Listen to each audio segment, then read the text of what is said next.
Welcome back to گلِ دشت episode 41۔ آپ کے سر میں کئی جگہ آپریشن کے ذریعے نسوں کو جوڑا گیا ہے۔ آپ کا دماغ بہت کمزور ہے۔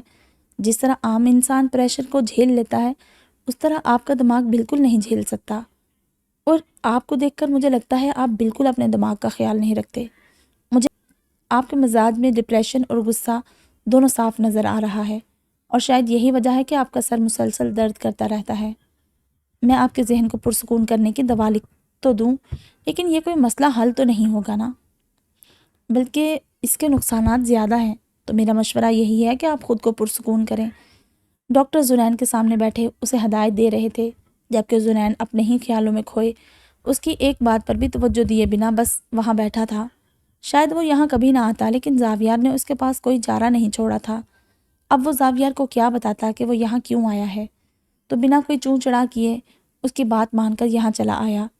ہاتھ میں موجود فون کے ذریعے زاویار بھی ڈاکٹر کی تمام باتیں سن رہا تھا، تو وہ آدھے میں اٹھ کر جا بھی نہیں سکتا تھا، تبھی مجبوری میں بیٹھا سب باتیں سن رہا تھا، لیکن دماغ اس کا کہیں اور ہی تھا۔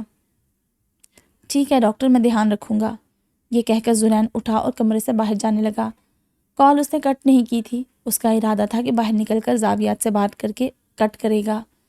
آپ کے ساتھ جو حادثہ ہوا تھا اسے 1 سال بھی نہیں ہوا، اور آپ کے دماغ پر دباؤ اس قدر ہے، اتنا دباؤ تو عام لوگ بھی برداشت نہیں کر پاتے۔ اگر آپ اسی طرح سٹریس لیتے رہے تو اس کا انجام بہت برا ہوگا۔ یہ سر میں درد اسی بات کی جانب اشارہ کر رہا ہے کہ آپ کے دماغ میں موجود رگیں سب برداشت نہیں کر رہی۔ اگر اس بار کوئی حادثہ پیش آیا تو آپ کی جان کو خطرہ ہوگا۔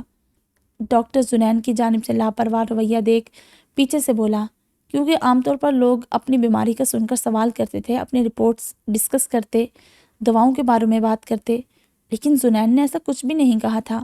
حالانکہ اس کی حالت ٹھیک نہیں تھی، ڈاکٹر سمجھ گیا تھا کہ زنین نہ پہلے اپنی صحت کا خیال رکھتا آیا ہے، نہ ہی آگے رکھے گا، جبکہ فون پر موجود زاویار کافی پریشان ہو گیا تھا۔ زنین، زنین، زاویار نے زنین کو فون پر آواز لگائی۔ جی بھائی، زنین نے فون کان پر لگاتے ہوئے کہا۔ دیکھو میرے بھائی، ابھی ہوٹل میں جا کر تھوڑا آرام کرو اور پھر سکون سے فلائٹ کے لیے جانا، اور ہاں، اس کے علاوہ کچھ اور کرنے کا بالکل بھی مت سوچنا۔ میں اچھی طرح جانتا ہوں کہ تم اب کیا کرو گے۔ زاویار سب کام چھوڑ چھاڑ زنین سے کہہ رہا تھا۔ بھائی آپ فکر نہ کریں، زنین نے بس اتنا کہا۔ تم میری بات سنو، زاویار نے خود کو پرسکون کرتے ہوئے کہا۔ بھائی، میرے دماغ کی الجھن میری تھکاوٹ نہیں ہے، اس میں موجود سوچیں ہیں۔ جب تک میں ان سوچوں سے خود کو آزاد نہیں کروا لیتا مجھے سکون نہیں ملے گا۔ آپ کو کیا لگتا ہے میں ہوٹل میں جا کر آرام سے سو جاؤں گا؟ زنین نے زاویار سے کچھ نہیں چھپایا تھا۔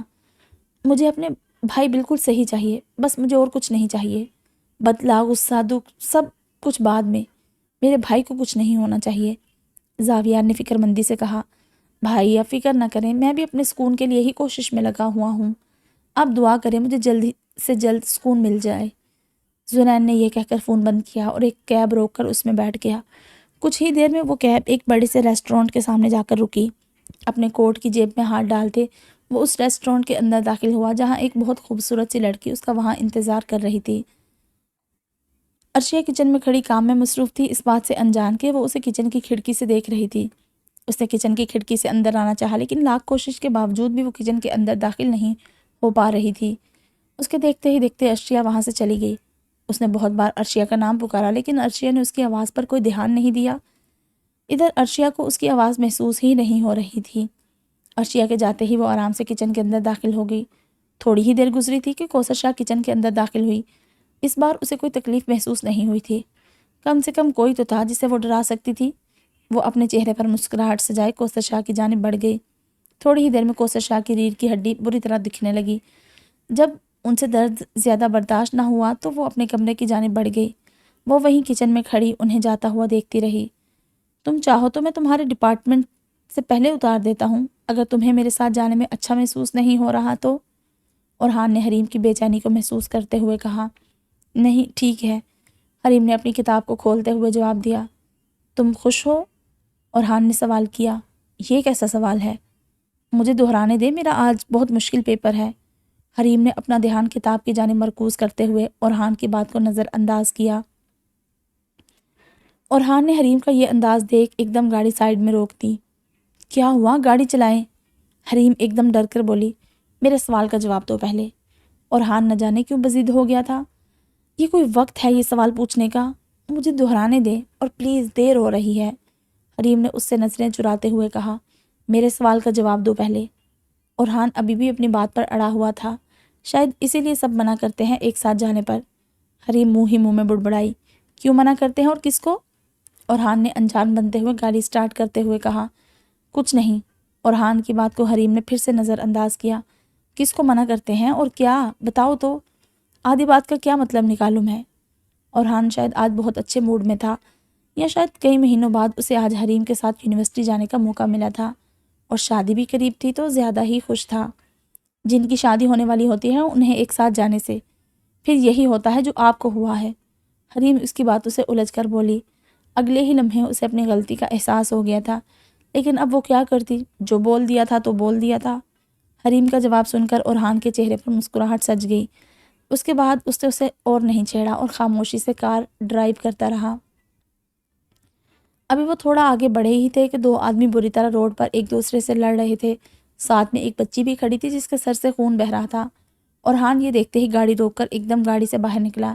حریم نے اسے روکنا چاہا، لیکن وہ اورحان ہی کیا جو کسی پرائے پھڈے کو دیکھ کر اس میں ٹانگ نہ اڑائے۔ کیا ہو رہا ہے یہاں؟ اورحان نے ان دونوں کے بیچ میں جا کر دونوں کو الگ کرتے ہوئے کہا۔ عجیب بات یہ تھی کہ اتنے مجمع میں کوئی بھی آگے بڑھ کر ان دونوں کو الگ نہیں کرا رہا تھا، بس سب کے سب ہی تماشا دیکھ رہے تھے۔ دیکھو، اس نے اس بچی کی کیا حالت کی ہے۔ ان میں سے ایک آدمی بولا، میں نے کچھ نہیں کیا، میں تو اپنی بائک پر جا رہا تھا، یہ لڑکی میرے سامنے آ گئی، اب گاڑی روکتے روکتے میں یہ سب ہو گیا تو میں کیا کروں؟ دوسرے آدمی نے جواب دیا، تو تم غلط سمت سے کیوں آ رہے تھے؟ اس بچی کے باپ نے سوال کیا۔ مجھے دیر ہو رہی تھی، بتایا تو ہے، دوسرا آدمی چلا کر بولا۔ آواز کو نیچے رکھو تم اپنی، غلطی تمہاری ہے۔ اورحان اس آدمی کی جانب انگلی اٹھائے چلا کر بولا، اس کو تم بجائے اس کے کہ ڈاکٹر کے پاس لے کر جاؤ، تم یہاں اس آدمی سے لڑنے میں اپنا وقت ضائع کر رہے ہو۔ اورحان اب اس بچی کے باپ سے بات کر رہا تھا، میری بچی کو اس نے زخمی کر دیا، اس کو بائک سے ٹکر مار دی، اور میں اسے کچھ نہ کہوں؟ بچی کا باپ بھی غصے سے بولا اور پھر سے اس آدمی کو مارنے کے لیے آگے بڑھا۔ یا اللہ، مجھے دیر ہو رہی ہے اور یہ یہاں وقت ضائع کر رہے ہیں۔ حریم نے اکتاہٹ سے اورحان کو دیکھتے ہوئے کہا، پیچھے ہٹو اور پہلے جا کر اس بچی کو ڈاکٹر کو دکھاؤ، اس قدر خون بہہ رہا ہے اور تمہیں فکر ہی نہیں۔ اورحان اسے پکڑ کر واپس کھینچ کر بولا، ان جیسے لوگوں کی وجہ سے آئے دن بچے حادثوں کا شکار ہوتے ہیں، انہیں کچھ نہ کہوں؟ بچی کا باپ غصے سے چیخ رہا تھا، او بھائی، مین روڈ پر بچی کو آنے ہی کیوں دیا تم نے؟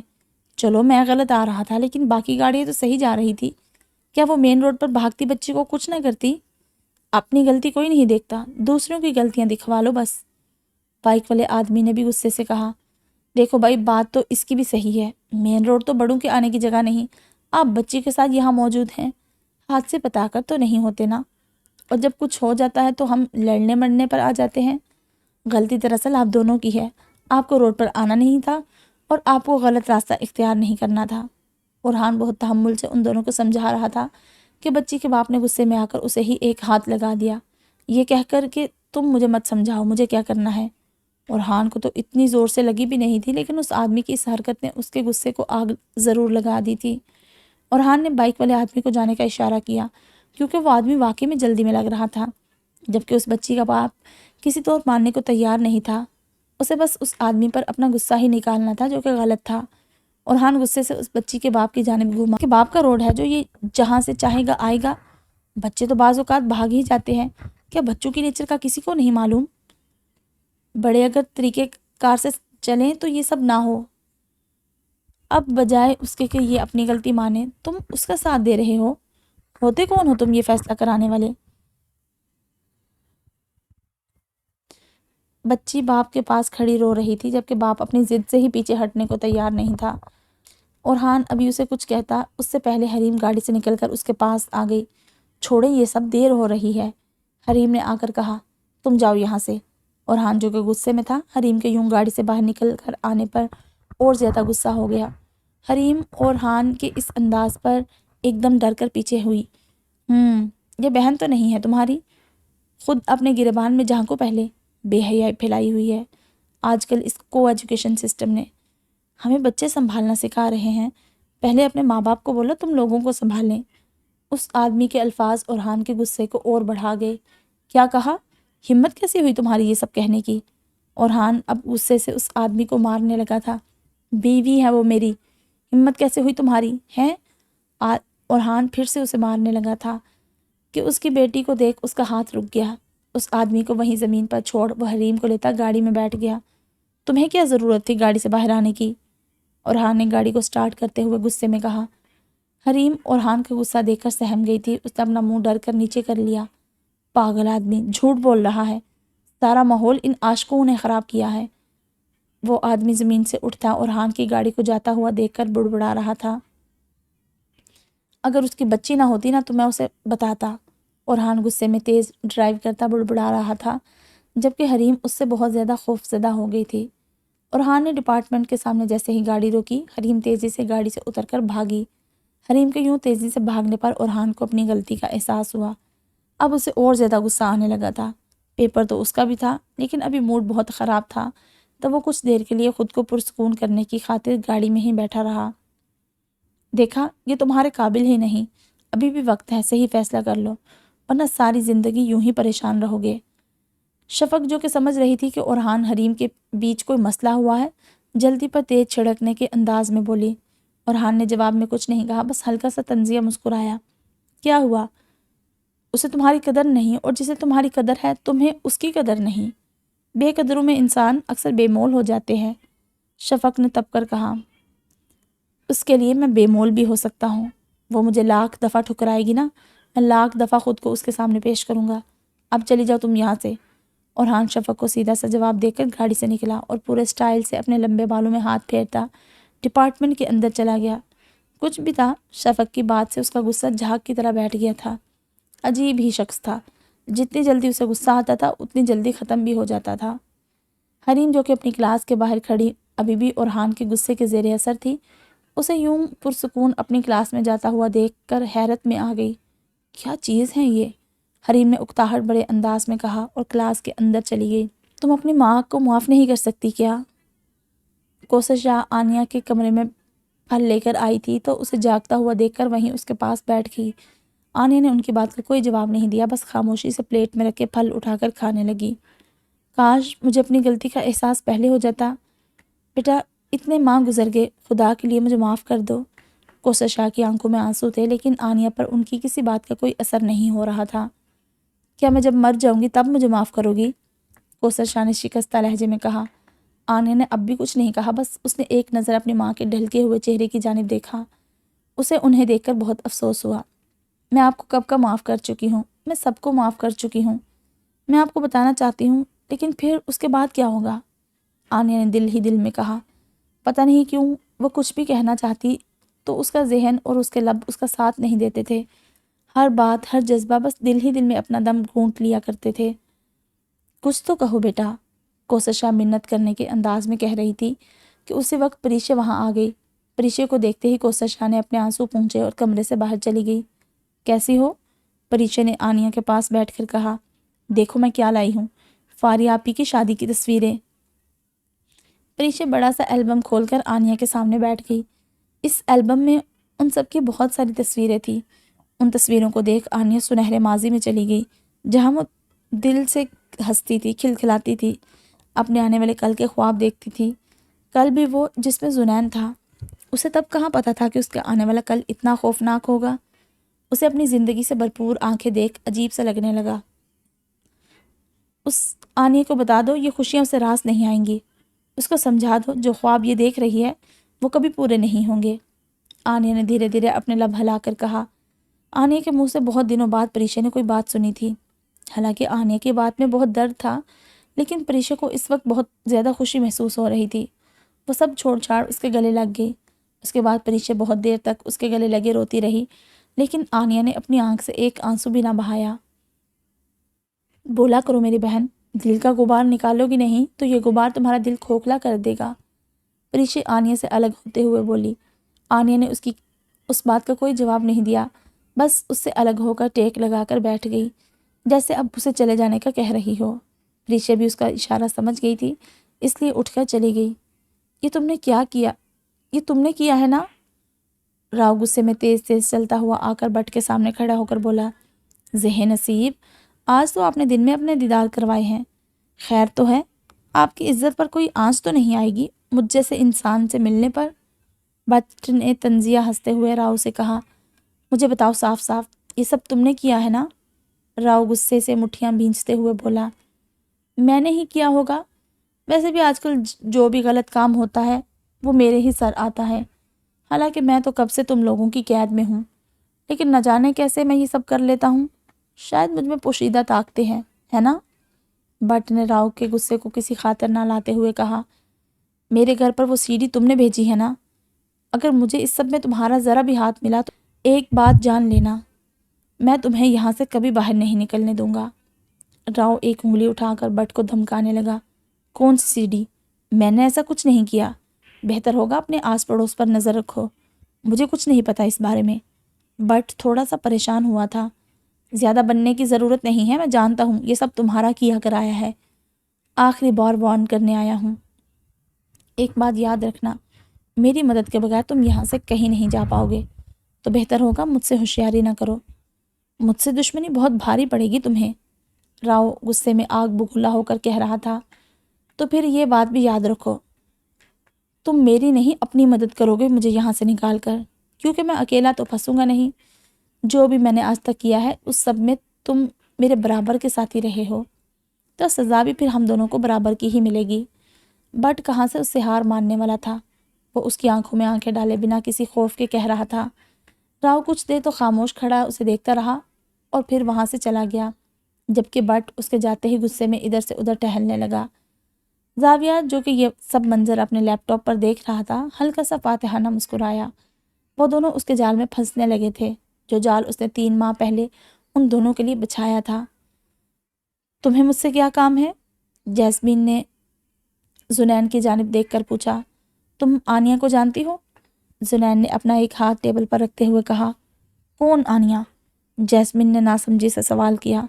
زنین نے اپنی جیب سے موبائل نکالا اور ایک تصویر کھول کر جیسمین کے سامنے کی۔ آنیہ کا چہرہ دیکھتے ہی جیسمین کو وہ یاد آ گئی۔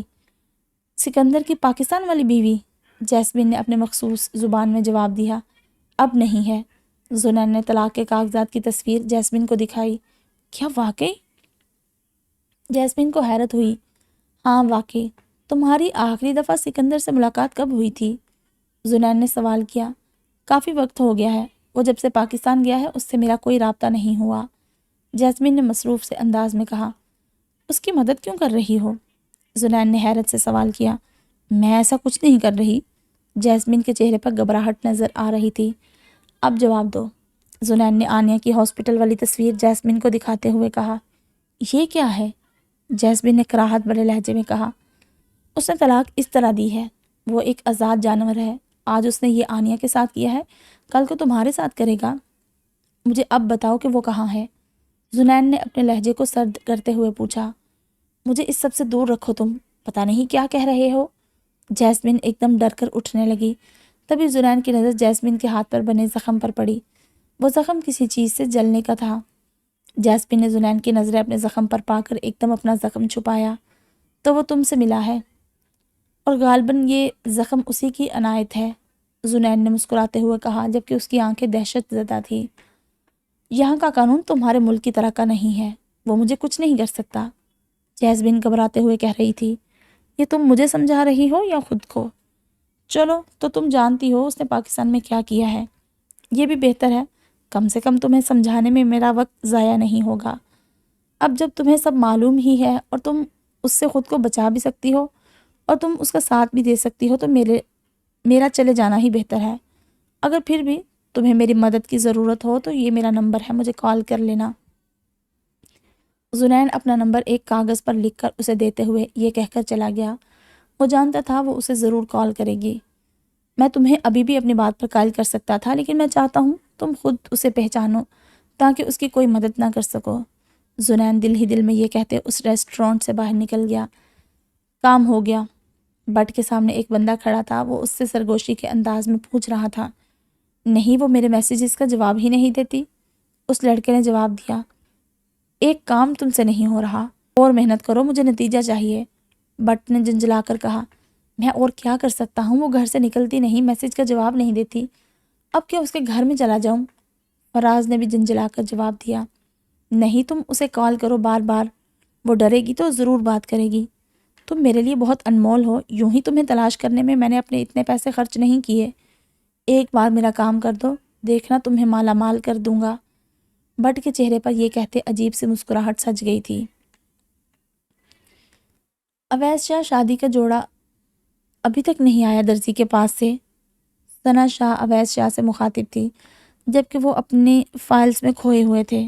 بیگم، یہ سب کام آپ دیکھ لیں، ہیرا کو بلا لیں، اس سے پوچھ لیں، مجھے ان سب کا علم نہیں۔ اویس شاہ نے بنا اوپر دیکھے جواب دیا۔ ہیرا سے کیا کام کرواؤں میں؟ ہم دونوں ہی لگے ہوئے ہیں سارے کاموں میں، آپ تو ذرا ساتھ نہیں دے رہے۔ ثنا شاہ تپ کر بول رہی تھی۔ تو اپنے بیٹے سے کہے نا، وہ کہاں ہے؟ اویس شاہ نے اوپر دیکھ کر جواب دیا اور واپس فائلز میں لگ گئے۔ سارے باہر کے کام اسی نے کیے ہیں، بیچارہ میرا بچہ، پیپرز بھی چل رہے ہیں، اس پر اپنی شادی کے تمام کام بھی وہ خود ہی کر رہا ہے، ذرا جو کوئی تنکے کو سہارا ہو۔ ثنا شاہ غصے میں تھی۔ تو سامنے کسی لڑکے کو مدد کے لیے بلا لے۔ اویس شاہ نے اپنے پیر پر کلہاڑی مارتے ہوئے کہا۔ کیا کہہ رہے ہیں آپ؟ زاویار اور روحان تو داماد ہیں، اور اب دامادوں سے کیا کام کروانا؟ زنین سے کہہ دیتی، لیکن وہ ہے نہیں، اور آپ تو بس جہاں کام ہو وہیں خود کو مصروف کر لیتے ہیں۔ ثنا شاہ کا غصہ آہستہ آہستہ بڑھتا جا رہا تھا۔ پریشے کو لے جائیں اپنے ساتھ، سامنے ہی تو ہے۔ اویس شاہ نے پھر سے مشورہ دیا۔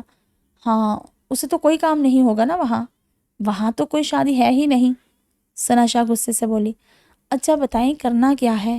اویس شاہ نے ہار ماننے کے انداز میں جواب دیا۔ جا کر جوڑا لے آئیں بس، یہ کہہ کر ثنا شاہ کمرے سے چلی گئی۔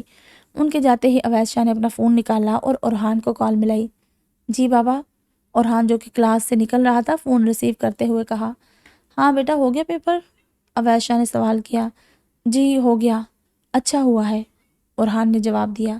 اچھا بیٹا، واپس آتے ہوئے درزی سے حریم کا جوڑا تو لیتے آؤ، یاد سے لے کر آنا ورنہ تمہاری ماں مجھے آج چھوڑے گی نہیں۔ اویس شاہ نے صفحوں کو پلٹتے ہوئے کہا۔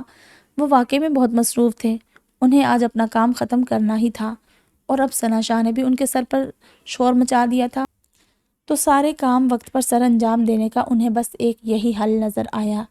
لے آؤں گا بابا، درزی راستے میں ہی آئے گا، منٹوں کا کام ہے، کر دوں گا، اور کوئی کام ہے تو وہ بھی بتا دے، میں کر دوں گا، آپ فکر نہ کریں، اورحان نے مسکراتے ہوئے کہا۔ یہ کون ہے جو ابھی بٹ سے مل کر گیا ہے؟ زاویار کیمرے کی مدد سے اس آدمی کو دیکھ کر تھوڑا متجسس ہوا۔ اپنا فون اٹھا کر کسی کو کال ملاتے ہوئے اس نے ایک پل کو بھی اپنی نظر بٹ اور اس آدمی سے نہیں ہٹائی تھی۔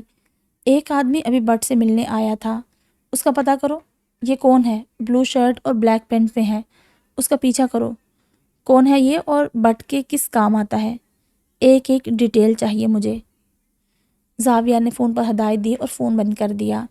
وہ دونوں اتنے آہستہ سے باتیں کر رہے تھے کہ زاویار کچھ بھی نہیں سن پا رہا تھا، لیکن بٹ کے بدلتے رنگوں سے ایک بات صاف ظاہر تھی کہ دال میں کچھ نہ کچھ کالا ضرور تھا۔ اب کیا قدم اٹھانے جا رہے ہو تم بٹ؟ جو بھی کرو گے خود پر ظلم ہی ہوگا، کیونکہ اب تمہیں تمہاری کوئی چال نہیں بچا پائے گی۔ زاویار سکرین کی جانب دیکھ کر بٹ سے مخاطب تھا۔ بیٹا پریشے، میری بات سنو۔ کوثر شاہ نے پریشے کو اپنے پاس بلایا۔ جی چاچی بولیں۔ پریشے فوراً ہی ان کے پاس گئی۔ بیٹا ایک کام کرو، کچھ دن اپنے گھر چلی جاؤ، زاویار سے پوچھ کر، تمہارے بھائی کی بھی تو شادی ہے، وہاں جا کر اپنی امی کا کچھ ہاتھ بٹا دینا۔ کوثر شاہ نے بہت پیار سے کہا۔ نہیں چاچی، میں چکر لگاتی رہتی ہوں، جو بھی کام ہوتا ہے ویسے بھی ہم مل کر ہی کرتے ہیں، اور یہاں بھی تو میری ضرورت ہے، حریم ان کی اکلوتی بہن ہے۔ پریشے نے جواب دیا۔ بیٹا میں کچھ دن کے لیے کہہ رہی ہوں، بھائیوں کی شادی میں بہنوں کے ارمان الگ ہوتے ہیں، تم 2-3 دن آرام سے رک کر وہاں کام کروا آؤ، اور یہاں تو ہم سب ہوتے ہیں، وہاں تو اتنے کم لوگ ہیں، تمہاری امی کو اچھا لگے گا، تم کہو تو میں بات کرتی ہوں زاویار سے۔ کوثر شاہ نے بہت پیار سے کہا۔ چلے میں دیکھتی ہوں، امی سے پوچھتی ہوں، اگر انہیں ضرورت ہوگی تو میں چلی جاؤں گی۔ پریشے کہیں نہ کہیں دل میں کوثر شاہ کی بات سے بہت خوش ہوئی تھی۔ یہ بھی اچھا ہے، اور جیسے چاہو ویسے شادی میں شامل ہونا، ادھر تمہارے شوہر کی بہن کی ہے تو دوسری جانب تمہارا بھائی ہے، تمہاری تو 2 خوشیاں ہیں۔ کوثر شاہ بہت پیار سے اس کے چہرے پر ہاتھ لگا کر کہتی اپنے کمرے میں چلی گئی۔ کوششہ کے چند فیصلوں کو اگر نظر انداز کیا جائے تو وہ ایک ہچی خاتون تھی۔ ان کی باتیں سن کر پریشا بہت خوش ہو گئی تھی۔ اپنی اسی خوشی میں مگن پریشا جیسے ہی اپنے کمرے میں آئی تو اس کا فون بج رہا تھا۔ وہ دروازہ لاک کیے بنا ہی موبائل کی جانب بڑھی۔ موبائل پر کوئی انجان نمبر دکھ رہا تھا۔ ابھی وہ کال ریسیو کرتی کہ فون ایک دم کٹ ہو گیا۔ شادی کی تیاریوں کی وجہ سے آج کل کئی انجان نمبر سے کال آتی رہتی تھی۔ کبھی کوئی پارسل والا ہوتا تو کبھی کسی درزن کا فون ہوتا، تو پریشا کا دھیان کہیں اور گیا ہی نہیں۔ دوبارہ فون جیسے ہی بجا پریشا نے فون فوراً ہی کان پر لگا کر سلام کیا۔ شکر ہے تم نے فون تو اٹھایا، اگر آج تم فون نہ اٹھاتی تو میں سچ میں خودکشی کر لیتا۔ مقابل کی جانی پہچانی آواز سنتے ہی پریشا کے ہاتھ پاؤں ٹھنڈے پڑ گئے تھے۔ پری جواب تو دو، مقابل نے پھر سے کہا۔ رانگ نمبر، یہ کہہ کر پریشا نے فون کٹ کیا اور فوراً ہی اس نمبر کو بلاک کر دیا۔ اس کا دل زور زور سے دھڑک رہا تھا، ایسے لگ رہا تھا جیسے حلق میں آ گیا ہو۔ تم مجھے پری کیوں بلاتے ہو؟ اتنا اچھا نام تو ہے میرا، پریشا۔ پریشا کے کانوں میں خود کے کہے گئے الفاظ گونج رہے تھے، کیونکہ تم مجھے بالکل پریوں جیسی لگتی ہو، فراز اس سے فون پر بات کرتے ہوئے کہہ رہا تھا۔ فراز کی بات سن کر وہ اپنے ماضی میں کھلکھلا کر ہنسی تھی۔ حال میں واپس آتے ہی اسے خود سے کوفت محسوس ہونے لگی۔ تم ٹھیک ہو پریشا؟ باہر سے گزرتی عرشیہ پریشا کو اس حال میں دیکھ کر ایک دم پریشان ہوتے کمرے کے اندر آ کر بولی۔ ہاں میں ٹھیک ہوں، پریشا نے خود کو نارمل کرتے ہوئے کہا۔ پکا نا؟ عرشیہ نے اس کے اڑے رنگ دیکھ کر سوال کیا۔ ہاں وہ بس کاموں کی ٹینشن ہے اور کچھ نہیں، پریشا نے بہانہ بنایا، حالانکہ اس کا ذہن ابھی بھی فراز کے الفاظوں کی جانب تھا۔ کام تو آخر وقت تک ہوتے رہیں گے، خود کو پرسکون رکھو، کاموں کو خود پر سوار مت کرو، سب ہو جائے گا۔ عرشیہ مسکرا کر پانی کا جگ کی جانب گئی اور ایک گلاس بھر کر پانی کا اس کی طرف بڑھاتے ہوئے کہا۔ تم ٹھیک کہہ رہی ہو، پریشا نے جواب دیا۔ ویسے یار کتنے مزے کی بات ہے نا، اورحان بھائی کی شادی حریم سے ہو رہی ہے، میں تو اتنی خوش ہوں نا کہ کیا بتاؤں، عرشیہ چہکتے ہوئے کہہ رہی تھی۔ اللہ پاک تمہیں ہمیشہ ایسے ہی خوش رکھے، پریشا عرشیہ کو دیکھ کر بولی۔ عرشیہ نے خود کو بہت بدل لیا تھا، اب اس کے چہرے پر الگ ہی نور تھا، سکون تھا۔ معصوم تو وہ پہلے بھی بہت تھی، لیکن اب جو چمک اس کی آنکھوں میں دکھتی تھی وہ دیکھنے والے کو پلک تک جھپکنے سے قاصر کر دیتی تھی۔ آمین، عرشیہ نے شرماتے ہوئے کہا۔ چاچی نے کہا ہے مجھے گھر جانے کا، تم بھی چلو، ایک دو دن وہاں ہو کر آتے ہیں، پریشا نے عرشیہ سے کہا۔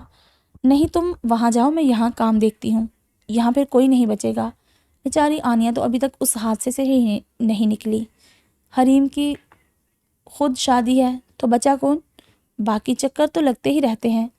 یہ رہا سامنے گھر، جب دل چاہا آ جاؤں گی، عرشیہ اٹھتے ہوئے بولی۔ ویسے یہ حریم ابھی تک آئی نہیں، اورحان بھائی کے ساتھ گئی ہے نا، عرشیہ متجسس ہو کر بولی۔ ہاں، پریشا نے بھی مسکراتے ہوئے کہا۔ دیکھو ذرا، ایک وہ ہے جو ایک نمبر کی ڈرپوک ہے، ایک بھائی ہیں جو لڑکیوں سے دور بھاگتے ہیں، کیا ہوگا ان دونوں کا، عرشیہ مسکراتے ہوئے بولی۔ لیکن بھائی حریم سے نہیں دور بھاگتے، دیکھا نہیں تم نے کیسے اسے دیکھتے ہیں، اور آج تم دیکھتی، لاکھ چھپانے کے باوجود ان کی خوشی چھپائے نہیں چھپ رہی تھی، ایکٹنگ پوری کی انہوں نے جیسے حریم کے ساتھ جانا انہیں بھاری پڑ رہا ہے، لیکن کتنا چھپاتے، آنکھیں کہاں چھپاتی ہیں۔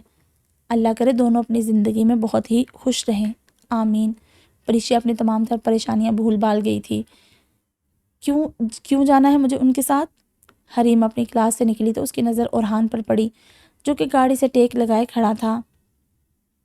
وہ بنبناتے ہوئے ڈپارٹمنٹ سے باہر آتے ہوئے بولی، اور اورحان کی نظر جیسے ہی حریم پر پڑی اس نے ہاتھ میں موجود سگریٹ کو پھینکا اور ڈرائیونگ سیٹ کی جانب چلا گیا۔ یا اللہ کیوں مجھے یہ سب دکھا رہے ہیں میرے پیارے اللہ پاک، پہلے ان کی لڑائی، پھر غصہ، اور اب یہ سگریٹ، میں لاکھ ان کے لیے کچھ اچھا سوچنا چاہوں، یہ کچھ نہ کچھ کر کے میرا سارا موڈ خراب کر دیتے ہیں، حریم نے منہ بنا کر کہا۔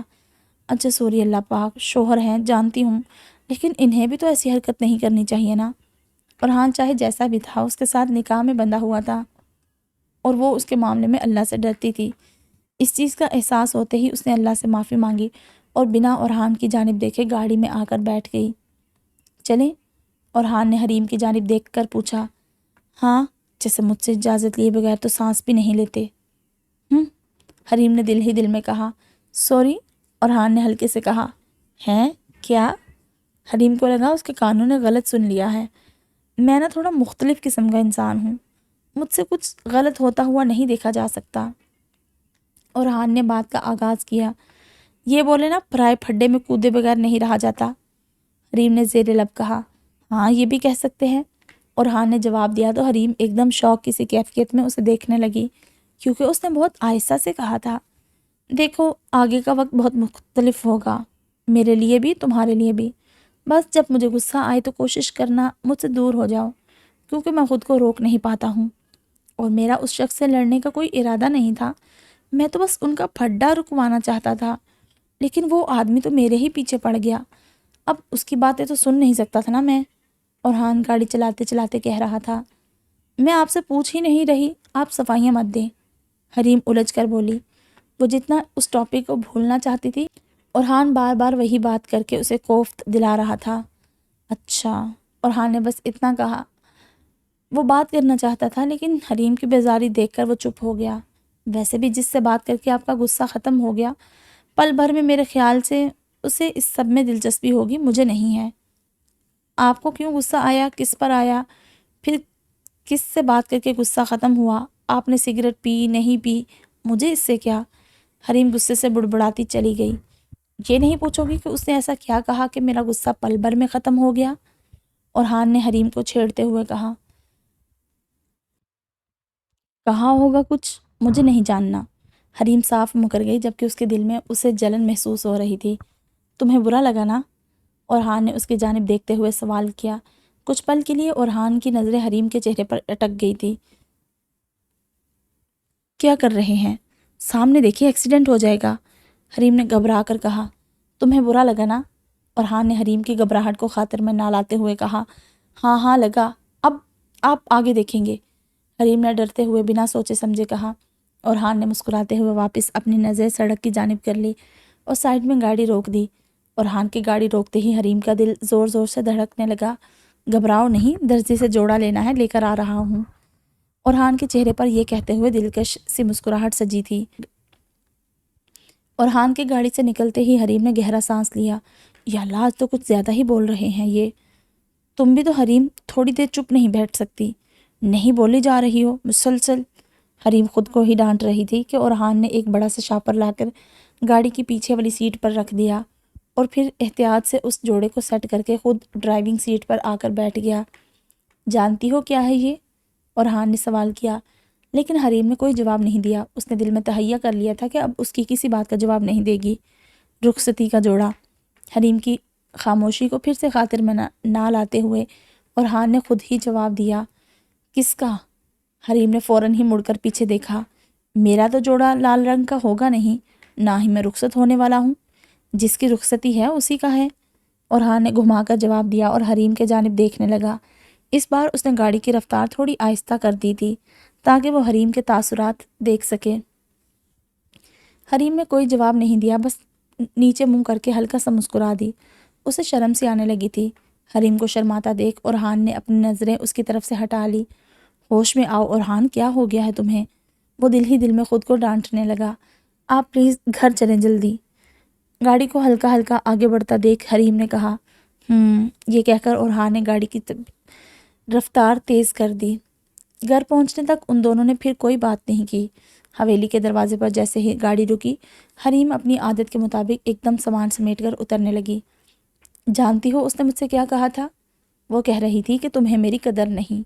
اورحان نے پیچھے سے کہا تو حریم ایک دم رک کر اس کی بات سننے لگی۔ وہ جاننا چاہتی تھی کہ اورحان نے اس بات کا کیا جواب دیا۔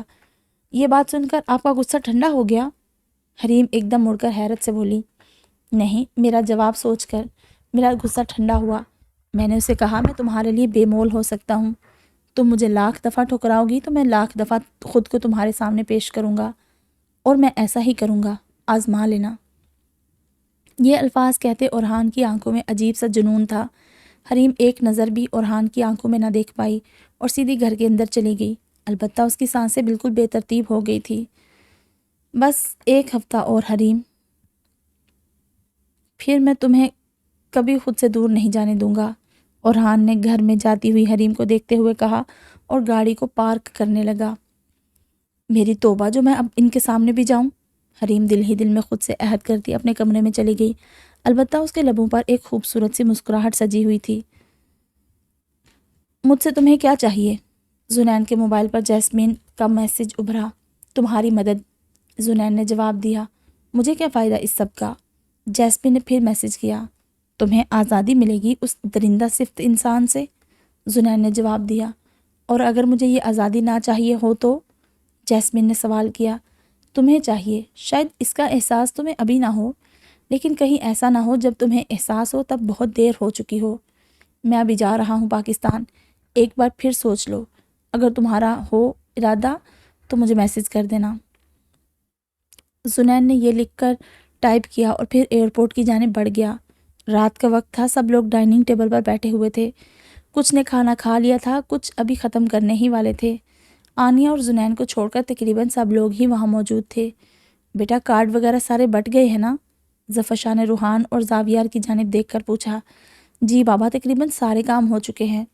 زاویار نے بھی سر کو ہلکی سی جنبش دے کر ہاں میں سر جواب دیا۔ تمہارے پیپرز کب ختم ہو رہے ہیں میڈم؟ پریشا نے حریم سے سوال کیا۔ 2 رہ گئے ہیں، ایک کل اور دوسرا پرسوں، حریم نے جلدی جلدی کھانا کھاتے ہوئے جواب دیا۔ بس صحیح ہے، پھر پرسوں سے باقاعدہ شادی کے فنکشنز شروع کر دیتے ہیں، پریشا نے چہک کر کہا۔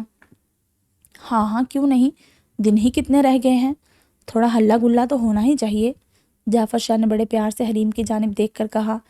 کوثر شاہ جو کہ سب باتیں سن رہی تھی، ان کے دل میں ایک دم آنیہ کا خیال آیا۔ وہ افسردہ ہونے لگی۔ کاش تم بھی اپنی زندگی میں خوش ہوتی میری بچی، کوثر شاہ سیڑھیوں سے اوپر کی جانب اپنی نظریں کیے دل ہی دل میں کہہ رہی تھی۔ آ جاؤں؟ حریم آنیہ کے کمرے کا دروازہ نوک کرتے ہوئے بولی۔ کچھ پل کے لیے اس نے انتظار کیا اور پھر کمرے کے اندر چلی گئی۔ یہ تقریباً معمول ہی بن گیا تھا، جب بھی کوئی آنیہ کے کمرے میں جاتا وہ پوچھتا، لیکن کبھی بھی اندر سے جواب نہ ملتا تو سب خود ہی اندر چلے جاتے۔ آنیہ جو کہ ابھی ابھی عشاء کی نماز پڑھ کر اٹھ رہی تھی، حریم کو دیکھ کر اللہ طے کر کے وہیں بیٹھ گئی۔ یار اتنے ماہ گزر گئے، اب تو سب بھول جاؤ، حریم نے آنیہ کے گلے میں ہاتھ ڈال کر اس کے کندھے پر سر رکھتے ہوئے کہا۔ اتنا آسان ہے؟ آنیہ نے دل ہی دل میں کہا۔ ہونٹ اس کے مکمل خشک ہو رہے تھے۔ میں جانتی ہوں تم جس دکھ اور درد سے گزری ہو وہ بہت مشکل تھا، لیکن اللہ کا شکر ہے اس نے تمہیں نئی زندگی دی۔ کب تک ماضی کے زیر اثر رہ کر خود کو اذیت پہنچاتی رہو گی؟ حریم بہت پیار سے اسے سمجھا رہی تھی۔ کھڑکی سے باہر کھڑی وہ چڑیل ان دونوں کی باتیں سن کر مسکرانے لگی۔ اس کمرے سے باہر نکلو، چاہو تو پہلے کی طرح میرے کمرے میں آ جاؤ، دیکھو تو اب تو میں کچھ ہی دن کی مہمان ہوں اس گھر میں، کیا تم میرے لیے یہ چپی نہیں توڑ سکتی؟ حریم اب اس سے الگ ہوتے اس کا ہاتھ پکڑ کر اس کی جانب دیکھ کر کہہ رہی تھی۔ پھر کیا ہوگا؟ آنیہ نے اس بار بھی دل میں جواب دیا۔ اچھا کھانا کھا لیا؟ حریم نے بات کو بدلا، وہ جانتی تھی وہ جواب نہیں دے گی۔ یہ پہلی بار نہیں تھا، حریم نے کئی بار پہلے بھی کوشش کی تھی، لیکن وہ آنیہ کے منہ سے ایک لفظ بھی نہیں نکلوا پائی تھی۔ آنیہ نے ہلکا سا گردن کو ہاں میں ہلایا اور اپنے بستر پر جا کے لیٹ گئی۔ حریم سمجھ گئی تھی کہ یہ اس کے چلے جانے کا اشارہ ہے، تو بنا کچھ مزید کہے وہ وہاں سے اٹھ کر چلی گئی۔ حریم کے جاتے ہی اس چڑیل نے کھڑکی سے آنیہ کے کمرے میں آنا چاہا۔ عرشیہ تو اس کے کنٹرول سے دن بدن باہر ہوتی جا رہی تھی، تو اب اسے اپنا اگلا شکار ڈھونڈنا تھا۔ ایسا نہیں تھا کہ اس نے عرشیہ کو چھوڑ دیا تھا، وہ عرشیہ پر بھی مسلسل اپنے داؤ آزماتی رہتی تھی، لیکن اسے کوئی اور بھی چاہیے تھا تاکہ اس کی طاقت برقرار رہے۔ تو اسے اس وقت آنیہ ایک اچھا شکار محسوس ہوئی، کیونکہ آنیہ غم کی لپیٹ میں تھی۔ آنیہ کے کمرے میں اس نے داخل ہونا چاہا، لیکن یہ عجیب بات تھی، ایک لڑکی جو اس قدر ٹوٹی ہوئی تھی کہ کسی سے بات نہیں کر رہی تھی، افسردہ تھی، لیکن وہ اس کے کمرے کے اندر داخل نہیں ہو پا رہی تھی۔ کمرے کا ایک دفعہ جائزہ لینے سے اسے احساس ہوا کہ آنیہ کا کمرہ مکمل صاف تھا، پر نور تھا۔ آنیہ جو کہ آنکھیں بند کیے لیٹی تھی، اس کے پاس سے اس قدر اچھی خوشبو آ رہی تھی جو کہ اس چڑیل کے اعصابوں پر بے انتہا گراں گزر رہی تھی۔ بہت دیر کوشش کرنے کے بعد اس نے دوسرے راستے سے جانے کا فیصلہ کیا۔ چند ہی سیکنڈوں میں اس کا بنایا منصوبہ کامیاب ہو گیا تھا۔ وہ آسانی سے آنیہ کے کمرے کے باتھ روم میں پہنچ گئی تھی۔ اب انتظار تھا آنیہ کا کہ وہ کب باتھ روم آئے۔ آنیہ کچھ دیر کے انتظار کے بعد واش روم کا دروازہ کھول کر اندر داخل ہوئی۔ ابھی وہ چڑیل اپنی چال کو مکمل ہوتا دیکھ خوش ہو ہی رہی تھی کہ آنیہ کے ایک کام نے اس کا سارا کھیل خراب کر دیا۔ آنیہ نے واش روم میں گھسنے سے پہلے دعا پڑھی، اس کے بعد اس چڑیل کو پتہ ہی نہیں چلا کہ وہ کب آئی اور کب چلی گئی۔ باہر نکلتے وقت بھی اس نے اس کے ساتھ کمرے میں داخل ہونا چاہا، تو آنیہ نے بیت الخلاء سے نکلنے کی دعا جیسے ہی پڑھی تو وہ وہیں